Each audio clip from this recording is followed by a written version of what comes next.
Welcome back to class time. I'm Georgetta Thomas Legister, and I'll be your teacher for Principles of Business. Today's lesson will focus on marketing.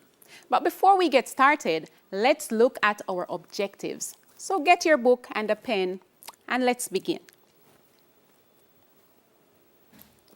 Now, by the end of the lesson, you should be able to distinguish between the terms market and marketing, examine the various activities involved in marketing, and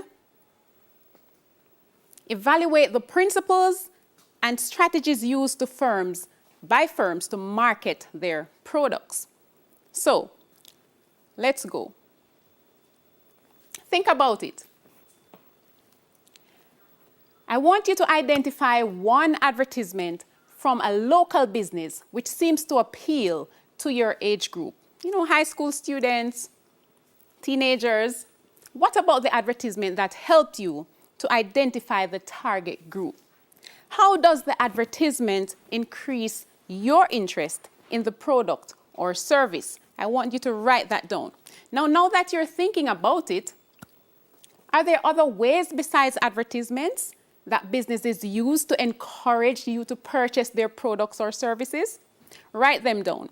As we go through the lesson, we will explore those other ways other than advertisement. Now, there are two key terms that we will focus on. So we want to define those terms: market and marketing.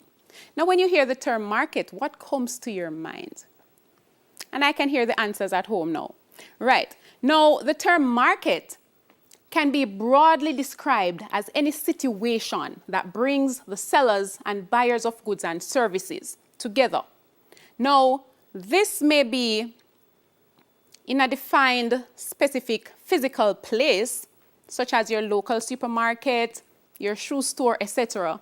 Or it could be a more indirect source, such as the internet, where the buyers and sellers, or the buyer and seller, do not come into direct contact, but trade takes place. Hence, the use of the term situation instead of limiting the definition to a physical place. Now, what is marketing?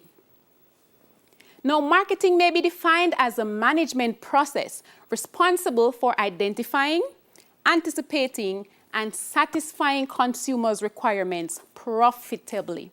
Marketing focuses on consumers' demands. So in other words, marketing is consumer-oriented.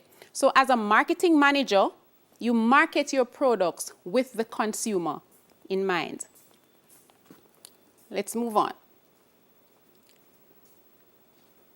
Now, there are two broad types of markets that concerns us in this context. One, the consumer market, and two, the industrial market. Now, let us examine the consumer market. You consider yourself a consumer, right? Good. So, what are some of the things that you purchase on a daily basis, weekly, monthly, things that you purchase for personal consumption to satisfy your individual needs? Those items would fall under the consumer market.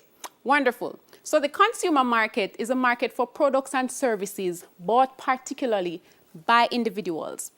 And many types of goods make up the consumer market. You can go ahead and list some of these items. So we move on to the industrial market. What comes to mind? Industrial, coming from the word industry. When you hear of the term industrial market, what comes to mind? Now, the industrial market involves the sale of goods between businesses. These are goods aimed at another business as opposed to the general public consumers. So think about it. As a business, what are some things that you would need from another business? So we think of raw material to carry out the production process, office furniture, vehicles, heavy machinery, etc. All right, so you can add other items to that list of things sold on the industrial market. Now, I did mention that there were two broad categories.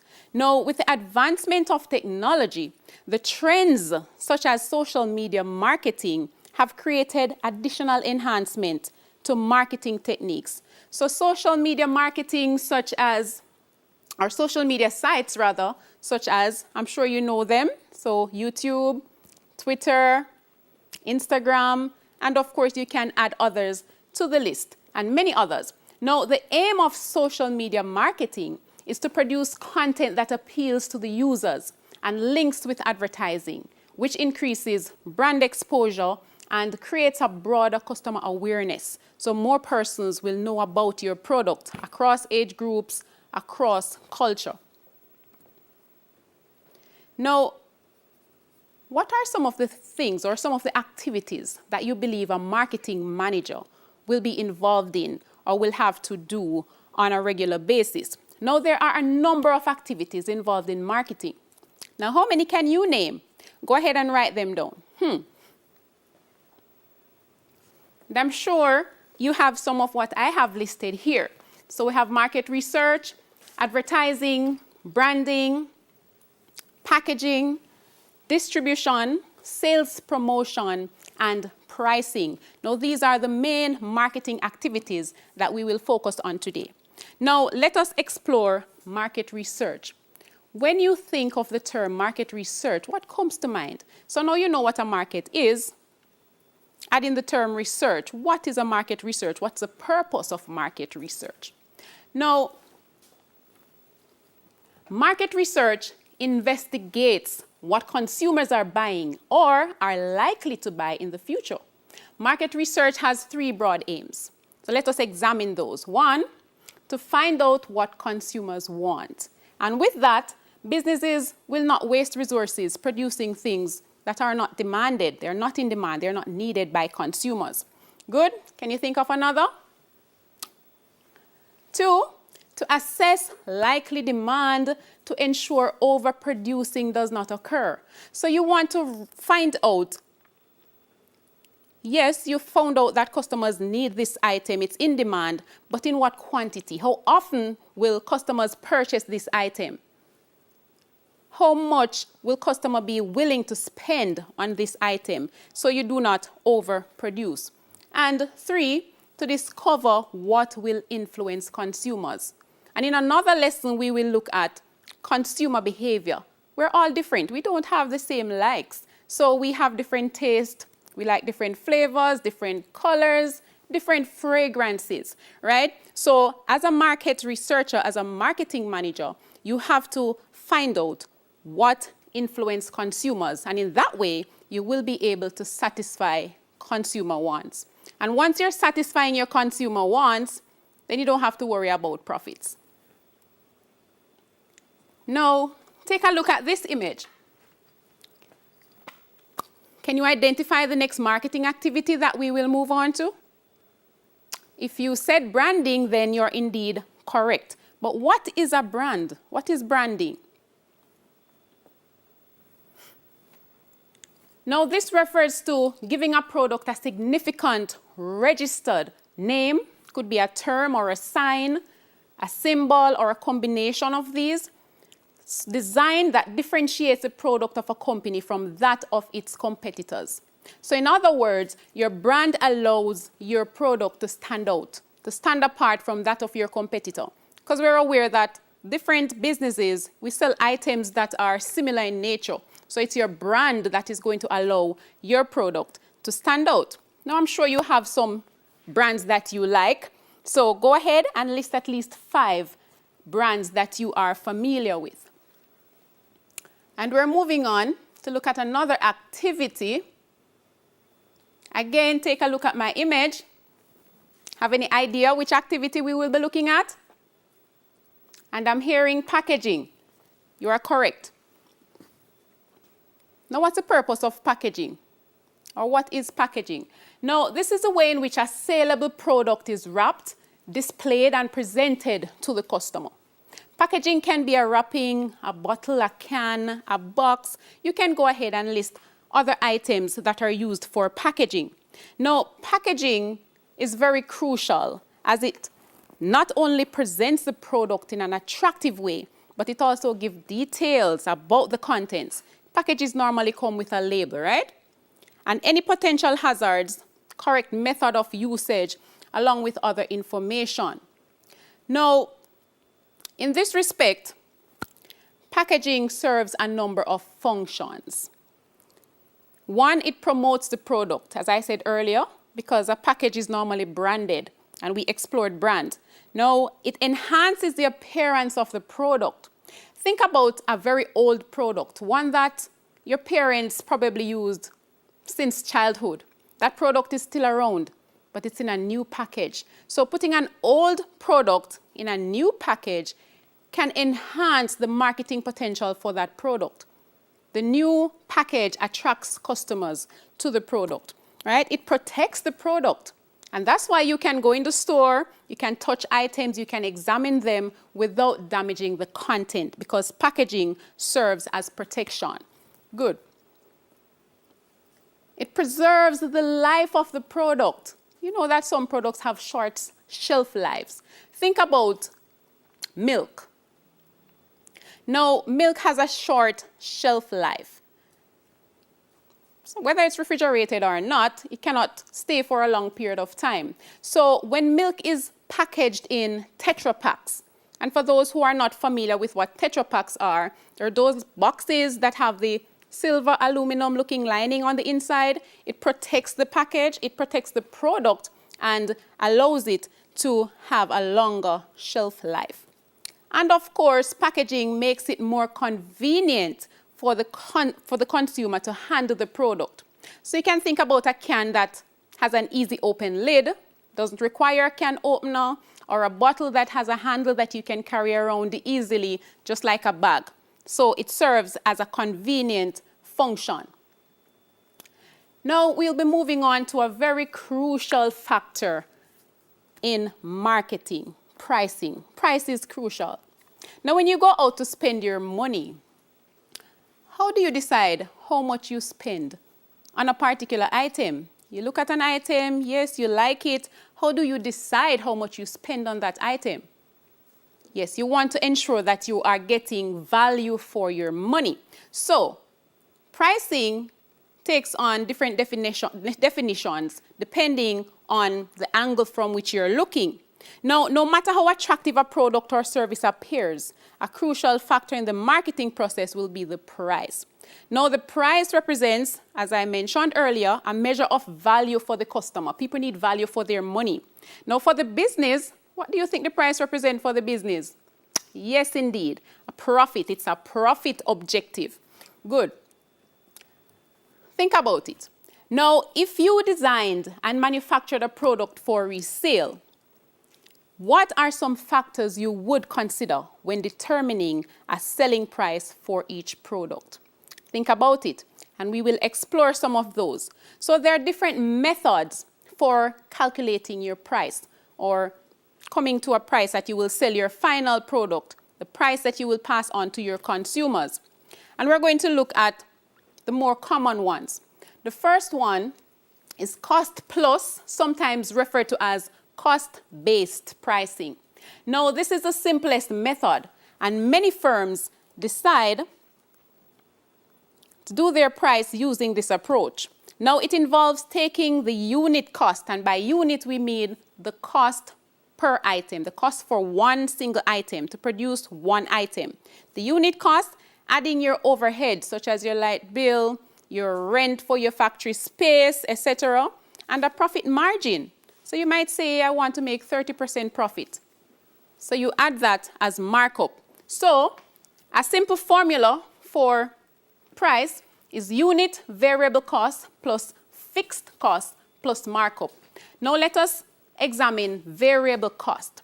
Variable cost refers to cost that changes over time. They don't remain the same. So for example, the cost of your raw material. Each time you purchase raw material, you get it at a different cost. You might use different suppliers. It might be a different quality material that the products are made from. So those are examples of variable cost. Now, your fixed costs are those that they do not change over a long period of time. So for example, your labor costs, the wages that you pay to your workers, and Fixed costs can also be seen as costs that you incur whether or not goods are sold.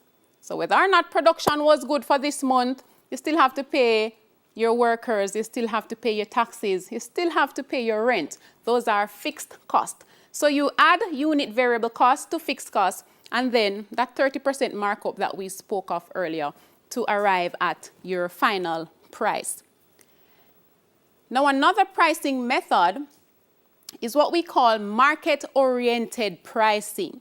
Now, with this method of deciding on a price, the seller surveys the market to find out what customers are willing to pay. So you find out what your competitors are selling this item for. So for example, if your competitor is selling the item for $200, then you might want to sell it for $180, somewhere about there, right? To ensure that you are below that rate to lure customers to purchase your goods. Now, with this method, there is one factor, major factor, that the producer should consider or bear in mind.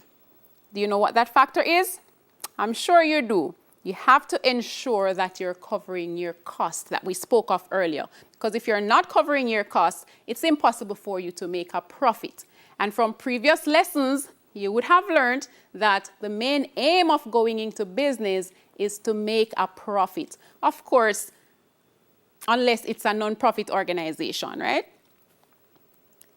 Now, this one is not a very common one, but it is used by some firms. Now, market skimming pricing. Now, this is a pricing policy that involves charging a relatively high price for a product in order to secure a large profit margin. Now, this can only be used by a firm when targeting customers who are not sensitive to price. You know, those persons who don't watch the price tag, they see something, they like it, they're going to get it regardless of what it costs, right? Now, in addition, this can only be used in the early stages of a new product that has a unique feature. And because of the unique features of this product, then it enables the product to command a very high price. Psychological pricing. What is this really? Psychological pricing. Now take a look at these two price tags.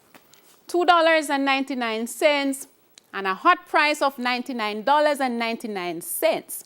Now, $2.99 sounds reasonable. How about $99.99? I think I'm going to get that item. Now, did you stop to notice that $99.99 is just 1 cent less $100? Thought about that?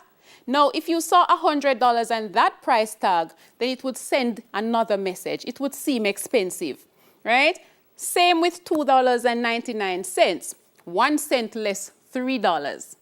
No, it's not a trick. It's not a scam. It's a marketing strategy. So psychological pricing is basically when firms keep their prices just below a certain level so that they appear cheaper to the customer. So it plays on the mind, all right? Now we'll move on. Pricing is something that we will look at in a future lesson, in more details. So this is just introducing you to pricing. Now we'll move on to another activity, marketing activity, sales promotion. Now, sales promotion may be defined as short-term incentives used to encourage the purchase of a good or service. Now, these are usually given to middlemen. Do you remember who our middlemen are? Yes, the wholesalers and our retailers. And they're also given to customers. Now, sales promotion, again, is another topic that we will look at in a future lesson. However, we want to look at some examples. So I'm sure we're all consumers. You might be aware of some examples of sales promotion strategies. So I want you to go ahead and write them down so we can compare. Good? Now, there are many others, but there are a few examples that we will look at today. And advertising is one major one. Remember, in the introduction, you were asked, are there any other ways that business encourage customers to make purchases other than advertising. And there are others that we will look at. All right? So we will look at advertising in a little. Now, loyalty points is one example of sales promotion strategy. So this is when, after each purchase, you earn points. And at a certain point, when you get certain level of points, you're able to redeem these in the form of a discount on your purchase. Rebate is also another form of, it's a form of refund. So when you spend, when your spending limit reaches a certain level, you get back some of that money that you spend with the business. Bundling. Any idea what bundling is? Bundling is practiced widely by fast food restaurants and telecommunication service providers. So bundling is basically combining products in a package. So it's different products sold together in a package. And in that way, you pay less for the product as opposed to acquiring those products individually. Free samples. Buy one, get one free. We're familiar with that, right? Competitions, whether you have to answer questions or you just submit labels or enter something to win competitions, you get back some of what you spend. It's a way of promoting sales. And another thing about competition is that you normally, in most cases, you normally have to make a purchase in order to enter the competition. So it is a sales promotion strategy. And cash discounts are very common. So you go to the supermarket, and if you buy one item, it will generally cost more than if you buy 3. You get a cash discount. Cash discounts are given to encourage customers to purchase more. Wonderful. Now we'll move on to advertisement. What's an advertisement though?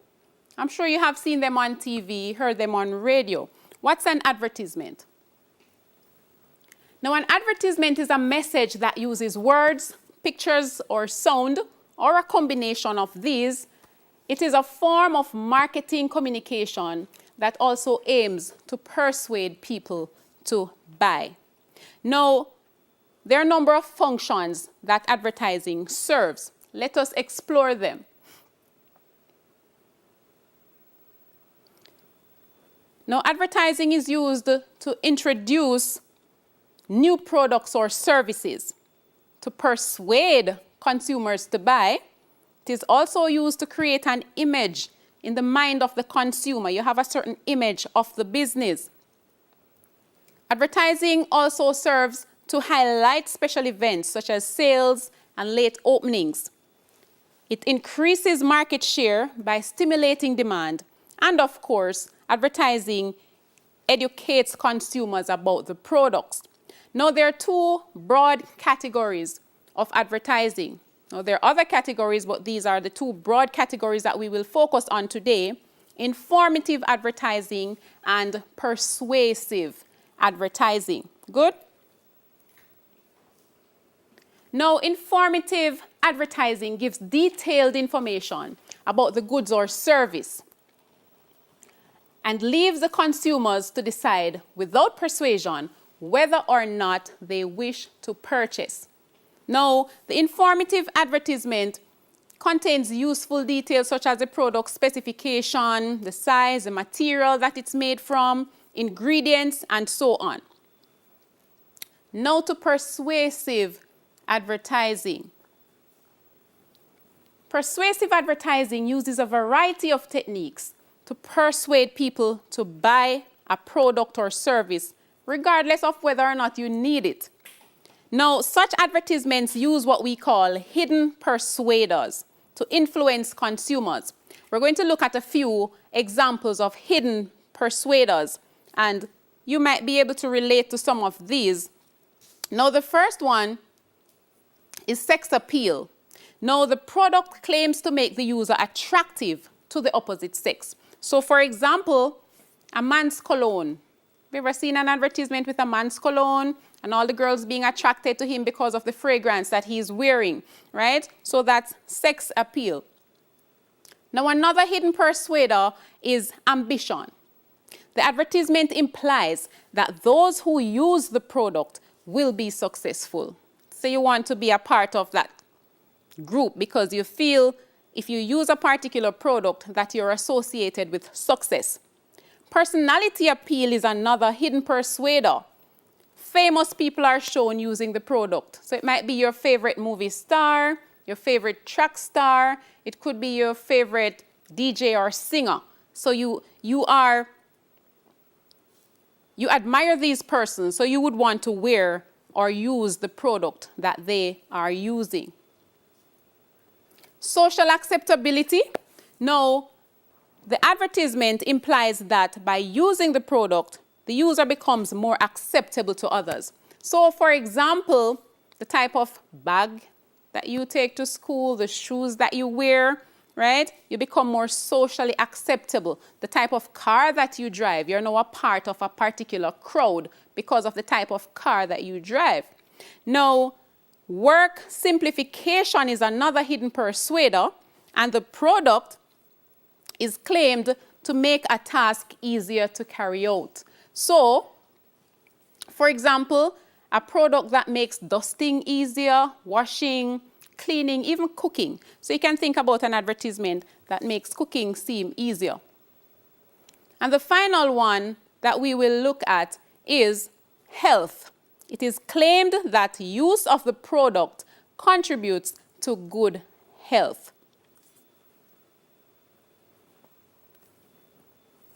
Now to another marketing activity, distribution. Now, the saying is true that a sale is not final until the product is in the hand of the consumer. That's the person who will use your product, consume your product and your service, right? Now, how will you ensure that the product gets to the hand of the customer? So you have your factory located in Kingston. How do you ensure that persons in the other end of the island have access to your products? Now, the producer may choose to use short chains in which the producer deals directly with the consumer, or a long chain in which middlemen are used. And who did we say our middlemen are again? Yes, wholesalers, retailers. Now, let us look at the channel of distribution. Now, the term channel of distribution refers to the route by which the products are distributed from the producer to the consumer. And the route that is selected will take certain factors in mind. So let us examine this diagram. Let us look at option number 1. So the product goes from the producer to the wholesaler to the retailer and then to the consumer. That's a long chain of distribution. Now, if you look at option 2, we realize that the wholesaler is missing. So the product goes directly from producer to retailer, and there might be a reason for that. So, for example, if you're dealing with perishable items or items that have short shelf lives, you want to get it to the final consumer as soon as possible. So think about bread. If you take bread to the wholesaler, it means that your bread will have to be stored for a period of time before it gets to the consumer. Now, everybody wants fresh bread. You want your bread to get to the consumer hot and fluffy, straight from the oven, right? Now, option 3, the producer is linked directly to the consumer. One factor that will see a business using this chain of distribution is the value of the product. So products that are very high in value, the producer wants to ensure that there is direct contact between the customer and the producer. Things that are high in value and things such as technological devices, where you have to link directly with the consumer. So a marketing manager, a business, will take all the factors into consideration to decide which channel of distribution is used based on the nature of the goods and services that they provide. Wonderful. Now, we can't leave without a challenge. So I know you have listened, I know you wrote down some things, and I know you're ready for the challenge. So I have a few questions that I would like you to answer. So challenge number 1, a firm's best marketing policy should be that the firm be consumer-oriented. This means that A, the customers are very important to get a good profit level. B, prices should be very attractive to all the customers. C, the firm should not bother about its customers too much. And D, the firm should produce goods to meet the needs of its customers. Think about it. Firm-best marketing policy should be that the firm be consumer-oriented. And if your answer is D, then you are indeed correct. The firm should produce goods to meet the needs of its customers. Challenge 2. Before starting a business and producing goods or services, it is best to A, do market research to find out what people want.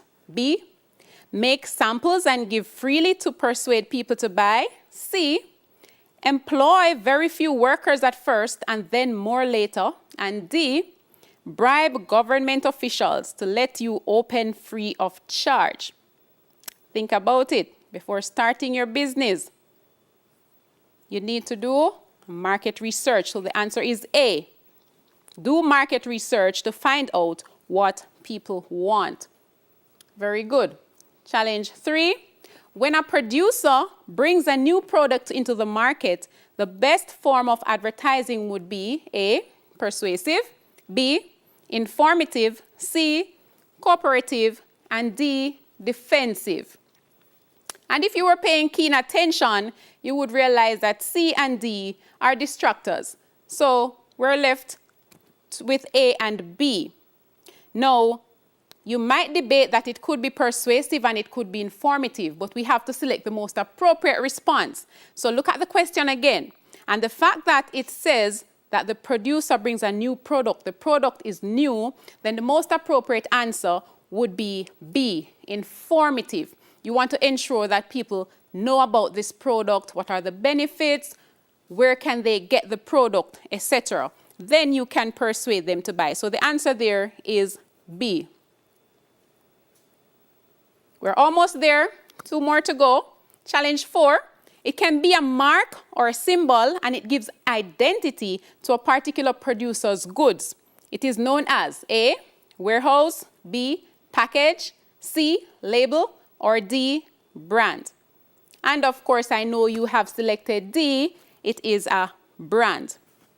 And our final challenge for today, identify 5 marketing activities for which the marketing manager of a business is responsible. Now we discussed 6 activities. You can choose 5, any 5 from those. So write them down, and I'm sure you remember this. So if you have market research, advertising, branding, packaging, distribution, sales promotion, or pricing, any 5 from that list, then you are indeed correct. I'm sure you have learned a lot.